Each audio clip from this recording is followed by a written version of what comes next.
Let's talk about the PlayStation Vita, shall we?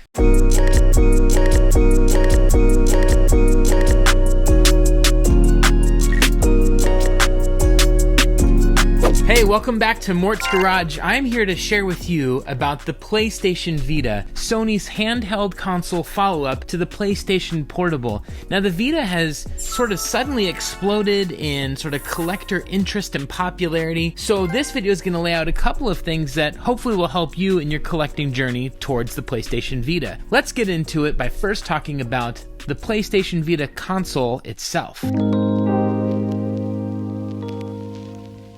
In 2011, Sony revealed its follow-up to the PSP, and it would be called the PlayStation Vita. And I'm pleased to announce that this entire package of all these incredible features will be available starting from the holiday season this year. And this thing was feature stacked. It had front and back cameras, dual analog sticks, which was a brand new thing for consoles on the go. It had an OLED screen that would have the deepest, most rich color palette that any sort of console to this point had had. It had a front and back touchpad. It was ready and primed to go. And in 2012, it hit store shelves. Sony initially marketed this machine as a mass market machine for kind of the Western gamer, and that showed in its initial library of titles.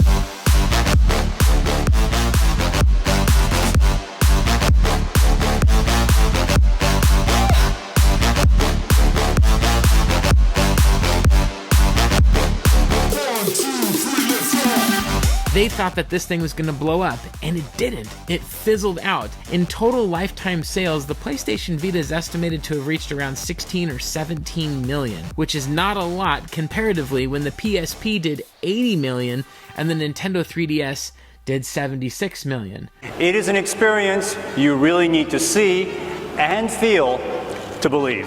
So, kind of what happened? Well, at that time, mobile gaming was really on the rise, and people weren't really playing handheld gaming consoles on the go anymore like they used to.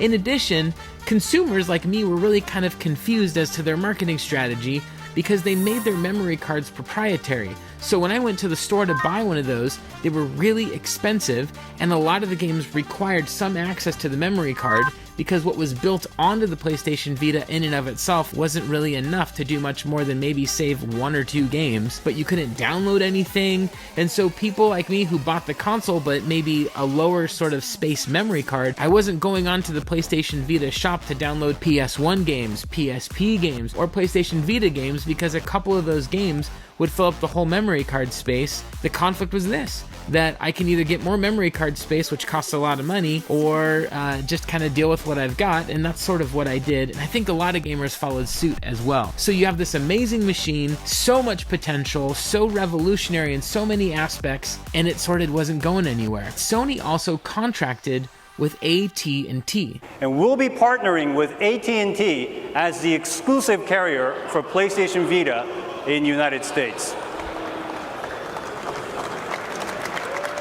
There we go. And what they did was you could buy the 3G model of the PlayStation Vita, buy a subscription to a service from AT&T, and then even if you were not connected to a Wi-Fi signal, you would always have access to a 3G signal. Now that might have worked for downloading some games or some performance updates like with the patch. Problem was that in order to play these games online, a 3G signal was incredibly limiting, and there would be a lot of slowdown or lag or just sort of unplayability trying to play a fighting game that required precise, exact sort of timing and movements, or a first-person shooter like Call of Duty, because that 3G signal just couldn't really handle it.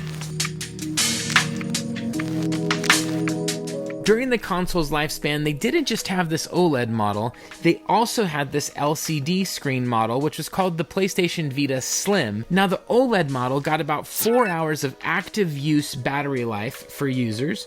The PlayStation Vita Slim, on the other hand, got about 6 hours of battery usage out of each full charge. The trade-off was that the LCD screen wasn't quite as nice, and feature-wise, a lot of people wanted to see what an OLED screen looked like up close and personal. I can't tell a huge difference unless the consoles are side by side, and even then it's not big enough to make me feel like I'm missing out if I end up with the LCD over the OLED. If you wanted to distinguish between a PSP, it was really easy. You just look at the bottom of the console that says 1000, 2000, or 3000, and then you know which console that you have. On the Vita, you really have sort of a couple of really easy cues to be able to tell. The first one's really simple. The OLED models are both essentially exactly the same, except the 3G one has a little slot on the side for that SIM card for the AT&T subscription service. There's no difference functionally between the OLED models in terms of how they run or anything. One just holds a SIM card, the other one doesn't. The LCD model, on the other hand, has a little bit of difference, and I'm going to show you exactly what I mean. So this is the Assassin's Creed PlayStation Vita that came with the Assassin's Creed bundle, and you'll notice this is the OLED model. The thing that you can tell that distinguishes this from the LCD model is that the buttons on the bottom have this sort of oval shape to them. The LCD model here has circular buttons at the bottom. You can tell pretty easily. Weight-wise, the LCD one's a little bit lighter than the OLED one, but besides that, the screen sizes are pretty much almost exactly the same, if not exactly the same. During the PlayStation Vita's life cycle, things are not going how Sony thought that they would go. As sales are sort of not reaching projections, their support starts to drop off. But while that's happening, something else is also happening. Mighty Rabbit Studios, a game development studio, had come out with a game called Breach and Clear, and that game had done really well for them from digital distribution on other platforms like the iOS store. They decide to put it on the PlayStation Vita store. It does not perform digitally. The company starts to run low on money, and by their estimates, they don't have too much longer to stay alive. So their owner, Josh Fairhurst, comes up with this really interesting idea, and he says, I'm going to produce 1,500 copies physically of the game Breach and Clear, and I'm going to release it under the brand Limited Run Games. So this game comes out in 2015. They put it up online. They only make 1,500 copies of it, and Breach and Clear is now officially live. The thing is, even though the Vita fan base is not very large, it's extremely passionate about collecting physical cartridges for the game. In fact, early on, a lot of the criticism was, hey, that console has no games for it. Not true. There's a lot of games for this console. So they released this game, put up 1,500 copies, and he's hoping they're going to sell, and in less than 2 hours, their entire stock sells out of the game. And today, it's one of the more rare and expensive games that you can buy. And after this game sells out, they realize they've got something kind of unique on their hands, and Limited Run Games is essentially born. Suddenly, this sort of mass market machine that Sony had that they had hoped a lot of people would take on shifts into this thing that's sort of an indie haven. So many games are getting released physically, and Limited Run is really sort of pioneering and bringing all of these games to the market, and they're sort of curating these games. And other companies are taking notice, but I'm only going to highlight one of those companies, and that's Play Asia. Play Asia is a company that has a branding called East Asia Soft, where they do almost the exact same thing, and they start releasing limited copies of their physical games. This game is Xenocrisis. This here is one of their releases, and you'll see all of them are in this big package, this big box package. All of them have a CD soundtrack, not only the game, but a manual to go with it, and a numbered certificate as well. And thankfully, the PlayStation Vita, it's region free, so you could order these, and they're mostly English friendly, so people like me don't have to get translation patches or things like that to play the game. They're already natively in English, but they're being released through this other company, and suddenly now you have Limited Run Games, Play Asia, and you've got all these other companies releasing stuff. So if you're kind of not keeping your eye open, you know, you're going to miss something from Strictly Limited Games or some of these other companies. Between Limited Run Games, Strictly Limited, East Asia Soft, not all of these games are very high quality. Some of them are. Some of them are real sort of this sort of births this second life of the PlayStation Vita, where it goes from this Western sort of marketed, you know, big game franchises machine, then it fizzles out, and then all of a sudden it explodes in popularity, and collectors are really scooping up everything that they can for the system. So during the second sort of part of the PlayStation Vita's life, it really becomes this indie machine powerhouse rather than how Sony had originally envisioned it. And it really gave it a new life and a new sort of excitement for people out there collecting for it, which you may be a part of that now. So if you are collecting for it, I'm going to point out to you a couple of things about the games just so that you've got the knowledge and you can feel pretty peaceful about what you're picking up. Number one, the PlayStation Vita games all came in these blue cases. Most of the games, they just have the cartridge in there, but no manual, even if there is a sort of tab for a manual. Whereas this one, Resistance, does have a manual, which is really just sort of an online code so you could activate online play. Now, the overwhelming majority of PlayStation Vita games do not have manuals or inserts or anything like that. So if you buy a game, you might double check and cross-reference, did this originally come with a manual? But rest assured, most did not. In addition, there were a couple of games for the PlayStation Vita that came out as just downloadable codes only. Now, the Nintendo Switch is kind of doing that as well with some of their releases, but the PlayStation Vita was already doing that first. So if you need a complete set, do you need these actually store-released copies even though there's no physical game cartridge in there? Maybe.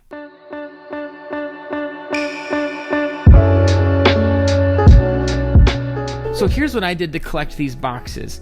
I wanted all the variants for the console boxes because I thought it was kind of a fun thing to collect for. So what I did was I would go to OfferUp or Mercari, I would buy the PlayStation Vita console with the box, and it would be the box variant that I did not have, and then I would sell off the console, get my money back, or, maybe even a little more, and then just keep the box, and then I would have the different boxes. Some people thought I was a little bit weird for doing that, but hey, we're collectors. We all do weird stuff. There's one thing to note here really quick about these different box variants. Though the boxes are different, the consoles inside of them are all the same. There's no different kind of insignias or symbols to show that the console was the Madden version or the Batman version. It's literally just a slipcover that's different. Except in Japan, they got a ton of different ones. Let's talk about the PlayStation TV. This really was the Nintendo Switch 1.0, if we really think about it. So what you do is you'd grab this little guy and you'd crack open the side of it here. You'd put your cartridge inside, and then it would connect to your TV via HDMI and Ethernet or otherwise if you needed that fast internet speed. And it would essentially just plug right in. Now, not all the games are compatible with the PlayStation TV. A lot of games don't work on it because of that sort of implemented touchscreen stuff. But outside of that, this does really work great if you want to play it on a TV and not handheld mode. You'd use a PlayStation 3 or a PlayStation 4 controller to play the games that way. Now, you could also stream from your PlayStation 4 and do remote play on your PlayStation Vita. People love this feature, but it was sort of imperfect because a lot of those touchscreen buttons were used for the physical buttons of the PlayStation 4 controller. So while this was sort of your standard PlayStation TV console box, this bundle came out as well during the PlayStation's Vita's life cycle. This came with it a PS3 controller, an 8GB memory card, a downloadable copy of the Lego Movie video game, and the console itself, as well as some cables to get it all connected and working. This is just the standard. If you went into Best Buy and you wanted the PlayStation Vita, this is what you would end up picking up. This is sort of very plain. It has the console on it and some information on the back about the console. And then it would tell you on the bottom here, is this the Wi-Fi or the 3G model? So the first variant box that I'm going to show you is the Call of Duty Black Ops Declassified box variant. Now, all the box variants were very simply just an outer sleeve, and it housed inside of it this sort of standard box. So pretty simple stuff. In most cases, the PlayStation Vita would be packed in with the game physically, but it was just the cartridge only, or in some cases the cartridge and a memory card. The Call of Duty one came with this sort of little pack here, and then you can see the indentations for the cartridge right here and for the memory card right here. So when I saw those two analog sticks on the PlayStation Vita, I got excited because I thought, great, I'm going to be able to play first-person shooters on the go with almost no sacrifice to player control. The Call of Duty game comes out, it comes packed in with it, the Call of Duty Roads to Victory PSP game that you could download for free, and people were really quiet about this game in the previews. They weren't saying too much, which is never a good sign. Love or hate Call of Duty, you can't deny that they put a lot of money and a lot of energy into making the games so that if you just like the genre that they're making, At worst, it's going to be okay, and in some cases it's going to be terrible. I know that. I just thought, well, at worst, it'll just be okay. That was not the case. In fact, this game is really rough. The single-player campaign is short. The AI is brain dead. It is not very fun. It seems like they sort of put it together in a very short time period with not a lot of thought. What redeemed the game was that it had a really active multiplayer fan base that kept playing it. Sony also apparently saw the need for first-person shooters on the console because they're responsible for a couple of them. The first one is Resistance Burning Skies. I love the Resistance series on the PlayStation 3. I had high hopes for this game, and it's hampered by an overuse of the touchscreen controls. It's sort of like the Nintendo Wii waggle problem. Uncharted is one of the biggest offenders when it comes to this. The Resistance game, as a first-person shooter, it's barely adequate as a single-player game because it relies on these sort of control sort of things thrown into it, and also just as a game it isn't very fun. But because I love this series, I did get some enjoyment out of playing Resistance. Killzone, on the other hand, is fantastic. It's consistent with the series in terms of production values. As a shooter, it's good. It's not amazing. I've played much better shooters, but I've also played much worse, like Resistance. Killzone came with it a humongous download patch, like, a few gigs, which, if your memory card space is already limited, this made this game out of the question for you as a buyer. You've got to have a big memory card if you want to really enjoy this game. The single-player adventure is pretty great. The multiplayer, though, is still active, at least the last time I checked, and people love this game. The next box variant I'm going to show you is the LEGO Batman 2 DC Superheroes box. This one I went looking for on eBay before I made this video, and at the time I didn't see any for sale. I don't know how actually rare it is, but there were a lot of LEGO titles on the Vita, like a good handful of them. They're the most bare-bones ports of their respective titles. They're much more fun on nearly every other console platform they came out for. But nonetheless, here it is. It does exist. It is real, and you can see it. New console, new Madden. Here is the Madden box variant for the PlayStation Vita. Same thing on the back, pretty kind of standard. This one was pretty easy to find at last check. If you're looking for this particular box variant, it's just the console and the game. There's not a memory card that came with this one.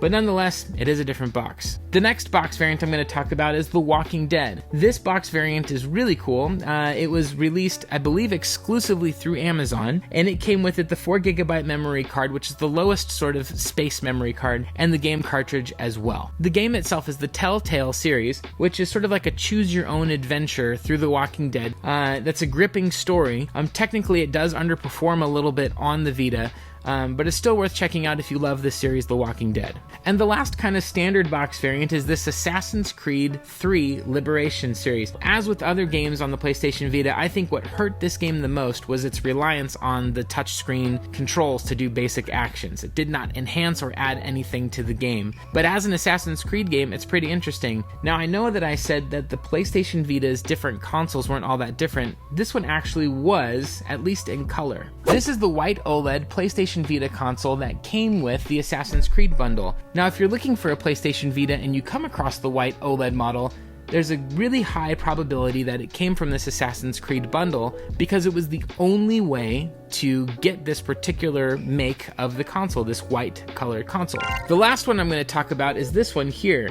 This is the PlayStation Vita First Edition bundle, which came with a bunch of stuff packed inside of it, and this was sort of the deluxe edition PlayStation Vita when it came out. Now, this thing came with a bunch of stuff inside of it. I'm going to open it up and show you. Here's the 3G Wi-Fi console. You can see the 3G printed there at the bottom. There was this PlayStation Vita case that came with it as well. In addition, every console came with it a pack of AR cards. It also came with a copy of Little Deviants. Now, though the other PlayStation Vita consoles with games packed in came with the cartridge only, this one actually did come with the full game in the case. Little Deviants was a game that was sort of like a tech demo. It showed off the different features of the PlayStation Vita. You had to use the microphone and the front and back cameras and the touchscreens in order to play this game. It's fun as a diversion for a little bit, but it wasn't a game that people really stuck around with for a very long time. The last couple boxes I want to show you from the North American set are two smaller sized boxes that came with them the LCD model or PlayStation Vita Slim model of the console. This one you could only buy at GameStop, and it was this blue colored console. It has this really cool artwork on the back of it, and the console inside of it, very plain, doesn't come with any games or any download codes or anything like that. but if you wanted this color console, you had to buy it at GameStop. The next console box variant I'm going to show you is this Borderlands 2 console box here. Now this one came with a downloadable copy of the game as well as an 8GB memory card. Now Borderlands 2 on the Vita was like a really nice try that was novel, but if you wanted to play Borderlands 2, you were going to play it with your friends online or at your home. You weren't going to play it on the PlayStation Vita. You could still play it on the go, it still worked, it was still functional, but there were frame rate issues and other sort of issues that made it not ideal. But as an attempt and with energy that went into it, it's pretty impressive. So that's all of the North American releases, but I've got a couple other fun ones I want to show you just because they're here in the collection and why not?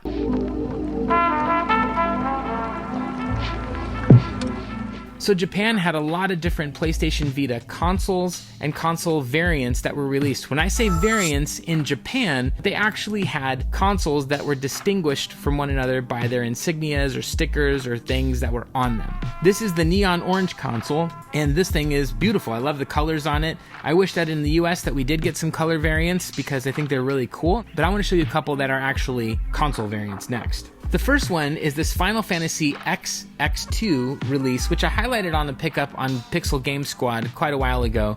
This was a local pickup here near where I live, and I was so stoked to get this at such a great deal. Now this box is really lovely. It's got some great artwork on it from the series from Final Fantasy, but this one is not just a white console or the LCD one. It actually has different stickering and different artwork on the back to show that it's from the Final Fantasy X-X2 series, or the games. And probably the most interesting console in my collection, maybe even of all my systems, is this Persona 4 Dancing All Night Special Edition. Now this thing is awesome, and it was very fully featured. Let me open it up for you and give you an idea of what's inside. First, you've got this awesome little slipcover here. And then it comes with a copy of the game. Now this one is in Japanese, but there was an English release of it, Persona 4 Dancing All Night. You can see the game and the CD soundtrack is sealed inside. And in addition to that is the console itself. And here it is. Here's the console. It's got the yellow sort of coloring around the sides and the edges. But most importantly, it's got this artwork on the back that looks awesome with the dancing characters and the beautiful colors. Persona's aesthetics, whoever's designing over there, just the way it visually all comes together is so brilliantly put together. It's such an exciting series to look at, even if the volume is off. It just looks interesting.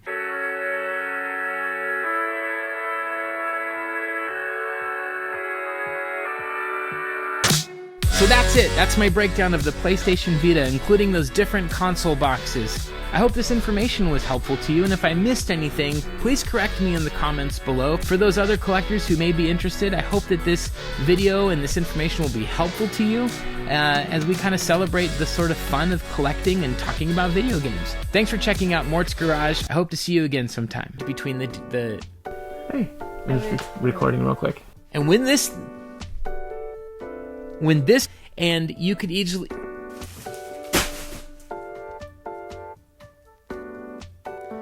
So play Asia. I'm starting all of that over.